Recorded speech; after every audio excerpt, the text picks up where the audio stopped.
दोस्तों, मैं अजय पंडित आप सभी का इस्तकबाल करता हूं आज इस सक्सेस प्रीव्यू सेमिनार में। जो आप मेरी इस रिकॉग्निशन की शोभा को बढ़ाने के लिए आप इस हॉल में यहां पर मौजूद हैं। आप सभी का बहुत बहुत स्वागत है इस सक्सेस प्रीव्यू सेमिनार के भीतर। दोस्तों, सबसे पहले कुछ भी कहने से पहले मैं ऊपर वाले का धन्यवाद देना चाहूंगा, जिस ऊपर वाले ने इस हिंदुस्तान के भीतर मुझे जन्म दिया। और अपने माँ बाप का मैं धन्यवाद देना चाहूंगा, जिनके आशीर्वाद की वजह से, जिनके संस्कार की वजह से दोस्तों आज मैं यहां तक आ पाया हूं। और यदि दोस्तों मैं बात करूं तो आज अपने महागुरु, आज मैं अपने अपलाइन मिस्टर सत्येंद्र प्रसाद जी का धन्यवाद दूंगा कि जिनके हाथ पकड़ने की वजह से इस बिजनेस के भीतर दोस्तों मैं आज यहां आ पाया और मैं यहां पर खड़ा हो पाया। Thank you, thank you. दोस्तों, सत्येंद्र प्रसाद जी की वजह से इस बिजनेस के इतने बड़े बड़े धुरंधर और इतने बड़े बड़े महारथियों से मुझे मिलने का मौका मिला, उन्हें सुनने का मौका मिला, जिनमें मिस्टर परशुराम सर जो डायमंड के रूप में हमारे बीच में हमारे चीफ गेस्ट के रूप में हैं, और रॉयल ड्रीमर्स के founder person mister Madhav sir. मैं उनका इस्तकबाल करूंगा, उनका धन्यवाद दूंगा दोस्तों, जिनके मोटिवेशन में इतना जादू है कि जिस जादू की वजह से इस बिजनेस के भीतर लगातार मैं बना रहा है और लगातार मैं चलता रहा। मैं शुक्रिया अदा करूंगा, तहे दिल से मैं माधव सर का धन्यवाद अदा करना चाहूंगा। मैं चाहूंगा एक जोरदार तालियां सर के लिए जरूर बजाई जाए दोस्तों। Thank you. दोस्तों, जब बिजनेस को करने की शुरुआत की थी, मालूम नहीं था कि बिजनेस करना कैसे है। सिर्फ एक ही बात मैं जानता था कि भाई सिर्फ लगातार चलना है और हम कामयाब हो जाएंगे। लेकिन कैसे, मुझे इस बात का पता नहीं था। करने की बहुत कोशिश की। जब पहली बार इस बिजनेस को मैंने करने की शुरुआत की थी दोस्तों, उस समय मैं इलेक्ट्रॉनिक्स इंजीनियरिंग का मैं सेकंड ईयर का स्टूडेंट हुआ करता था। बहुत हाथ पैर मैंने मारे कि शायद ये बिजनेस मुझसे हो जाए, शायद मैं सफल हो जाऊं। लेकिन बहुत हाथ पैर मारने के बावजूद जब सफलता नहीं मिली तो एक समय मन में ऐसा आया कि शायद ये बिजनेस मेरे लिए बना नहीं है। शायद बहुत सारे जो दूसरे लोग हैं जो इस बिजनेस में विश्वास करके अपनी मेहनत की वजह से कामयाब हो जाते हैं, मुझे लगा कि शायद ये दूसरे लोग सफल जरूर हो सकते हैं, लेकिन मेरे जैसे मामूली लड़के के लिए यहां पर कोई जगह नहीं। मेरे जैसा मामूली लड़का इसमें सफल हो नहीं सकता। मैं इस बिजनेस को छोड़ने के बारे में सोच ही रहा था, मैं इस बिजनेस को छोड़ने की तैयारी ही कर रहा था। लेकिन महागुरुओं का फिर से हाथ मुझे सर पे मिला और इस बिजनेस के भीतर मुझे ट्रेनर बना दिया गया, जहां मेरा काम लोगों को सिखाना था कि लोगों को सिखाओ कि सिक्योर लाइफ से पैसा कैसे कमाते हैं। उस आदमी को यह मौका मिला लोगों को पैसा कमाने का सिखाने के लिए, जिस आदमी ने खुद कभी 1 रुपया नहीं सिक्योर लाइफ से कमाया था, लेकिन सिर्फ सीखा था। सिस्टम की जो बातें थी लगातार मैं लोगों को सिखाता था और लोग सीखते चले गए और लोग आगे बढ़ते चले गए। ट्रेनिंग देने की वजह से मुझे कुछ फीस मिल जाया करती थी। मुझे लगता था यार ये काम बड़ा बढ़िया है, चलो कुछ ना कुछ मिल रहा है। लेकिन कभी सोच नहीं पाता था कि मैं भी आगे बढ़ सकता हूं। लेकिन दोस्तों, मैंने एक चीज देखी कि जिन लोगों को मैं लगातार सिखाए चले जा रहा था, जिन लोगों को मैं लगातार बताए चले जा रहा था, वो एक के बाद एक सफलता को हासिल किए जा रहे थे और लाखों रुपए महीने की आमदनी तक पहुंच चुके थे। और मैं उस समय भी हजारों और चिल्लरों को मैं बटोर रहा था। उस समय मेरे दिल और दिमाग में सिर्फ एक ही बात समझ में आई कि अगर इसी तरह से अगर मैं चलता रहा तो जिंदगी भर मैं सिर्फ हजारों कमा पाऊंगा, लाखों कमाने का सपना कभी जिंदगी में पूरा हो नहीं पाएगा। और उस समय दिमाग में सिर्फ एक ही बात आई कि अब बिजनेस को करना है।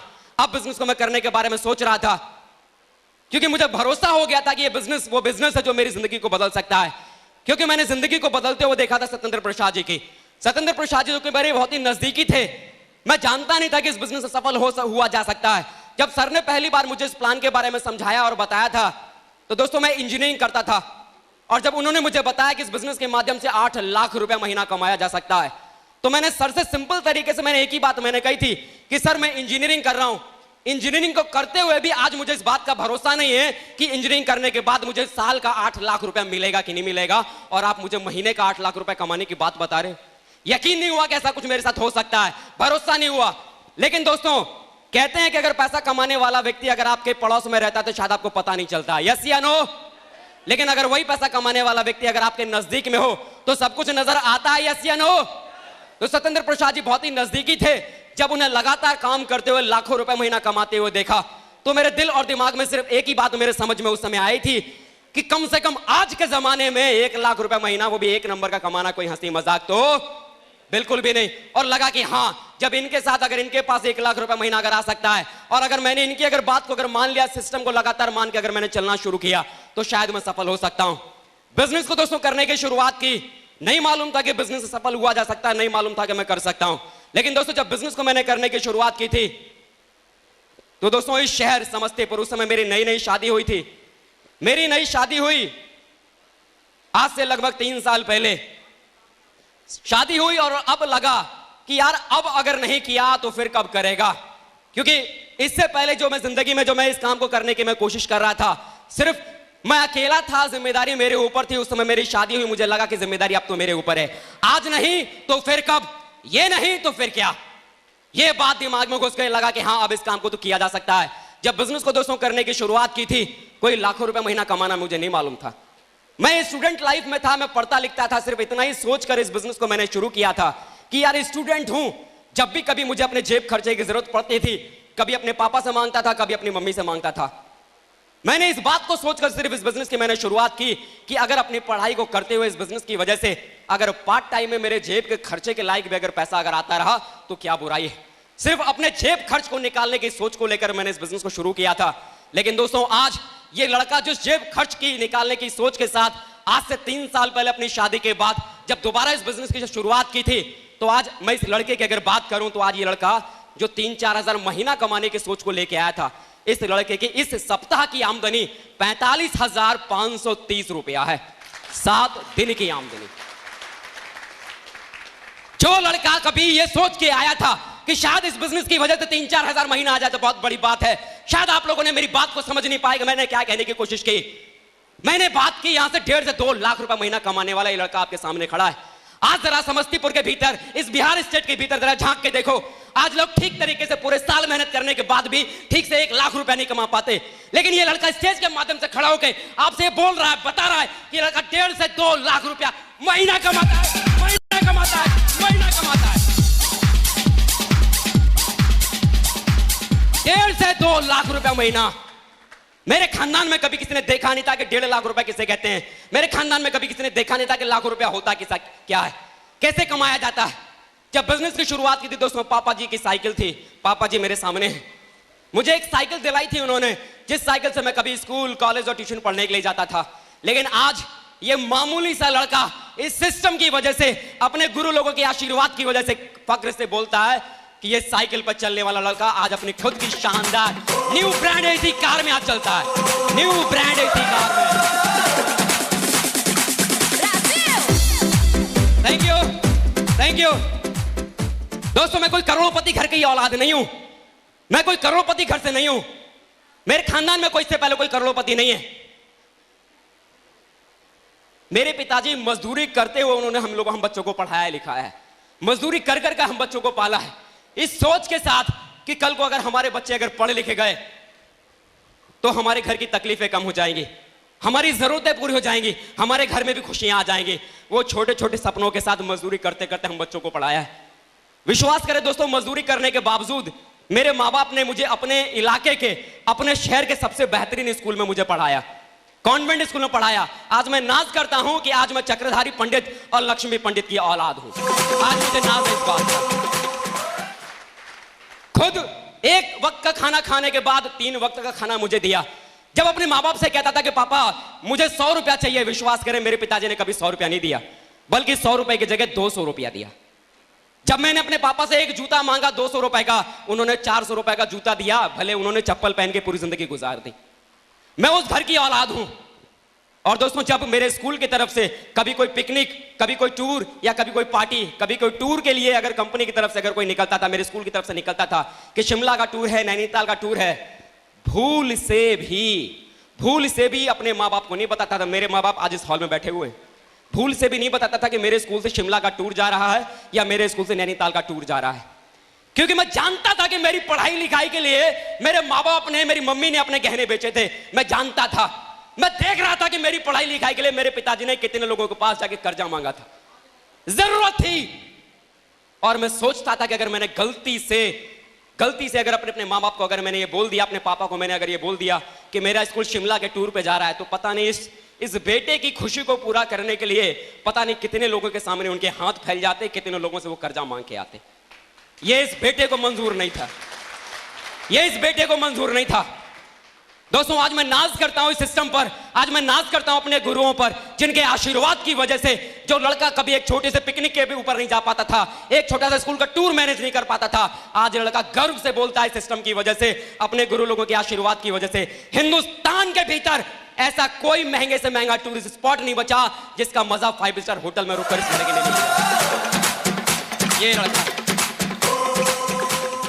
नैनीताल बोलो, गुड़गांव बोलो, शिमला बोलो, गोवा बोलो, जैसलमेर बोलो, जो मन में आए सो बोलो, हिंदुस्तान तो दोस्तों छोड़ो, हिंदुस्तान तो छोड़ो, ये लड़का आज वो लड़का है इस सिस्टम और अपने गुरुओं के आशीर्वाद की वजह से अभी हाल ही में सिंगापुर और मलेशिया जैसे शानदार इंटरनेशनल टूरिस्ट बिजनेस की वजह से मैं लेके आया हूं। कभी मालूम नहीं था कि ये सब कुछ जिंदगी में मेरे साथ हो सकता है, कभी मुझे मालूम नहीं था कि सब कुछ मेरे साथ हो सकता है। जब बिजनेस को करने की शुरुआत की थी, बिजनेस में कहा जाता था कि आप विश्वास करो, आप टिके रहो, आप चलते रहो, एक दिन ऐसा जरूर आएगा कि साइकिल पर चलते चलते जिंदगी कार में आ जाएगी। आज आ गई। कहा गया था विश्वास करो और चलते रहो, हजारों कमाते कमाते एक दिन लाखों पे पहुंच जाओगे, लाखों पे पहुंच गया। कहा गया था कि विश्वास करो, अपने शहर में रहते रहते पूरा हिंदुस्तान घूम लोगे और हिंदुस्तान से निकलकर विदेश में चले जाओगे, आज हो गया। कहा गया था कि विश्वास करो कि एक दिन आपकी जिंदगी का सपनों का घर आपके जीवन में होगा।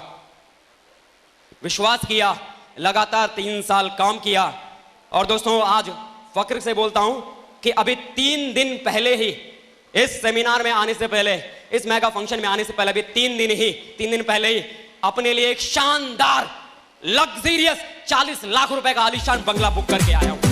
40 लाख रुपए का बंगला अपना बुक करके आया हूं।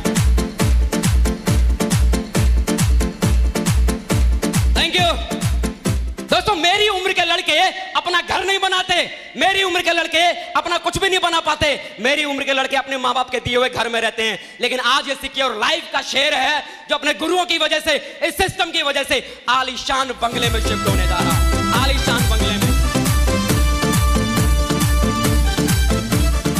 थैंक यू दोस्तों। सिर्फ एक ही बात कि सर ने बोला था कि अजय जी कितनी भी परेशानी आ जाए, कितनी भी मुश्किलें आ जाए, सिस्टम को खाली पकड़ के रखना। लगातार शुक्रवार की ट्रेनिंग, लगातार संडे का सेमिनार, लगातार शुक्रवार की ट्रेनिंग, लगातार संडे का सेमिनार। बस दोस्तों अपने गुरुओं का आशीर्वाद मेरे ऊपर था, मुझे विश्वास था कि सर जो भी कह रहे हैं वो जरूर जिंदगी में होगा। खाली शुक्रवार की ट्रेनिंग, संडे का सेमिनार, शुक्रवार की ट्रेनिंग, संडे का सेमिनार, शुक्रवार की ट्रेनिंग, संडे का सेमिनार, लगातार 3 साल ये करता चला गया, इस तरह के फंक्शंस में आता चला गया, विश्वास बनता चला गया और जिसकी वजह से आज ये रूबी जैसी शानदार 5000 लोगों की टीम का मालिक बनके आपके सामने आता है।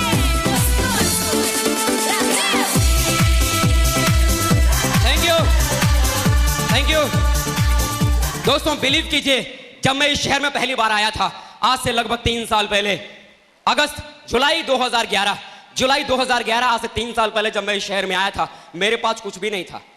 पहनने को एक जोड़ी कपड़ा था, रहने को 1200 रुपए का यही मगरदही में 1200 रुपए के कमरे में मैं रहा करता था। और जिस कमरे में 1200 रुपए में रहता था, उस कमरे के भीतर खिड़की के ऊपर पल्ले भी नहीं लगे थे।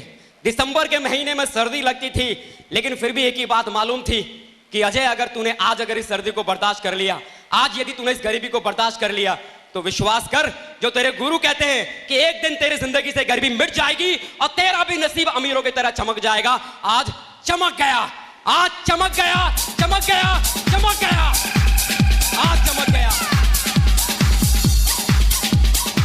Thank you.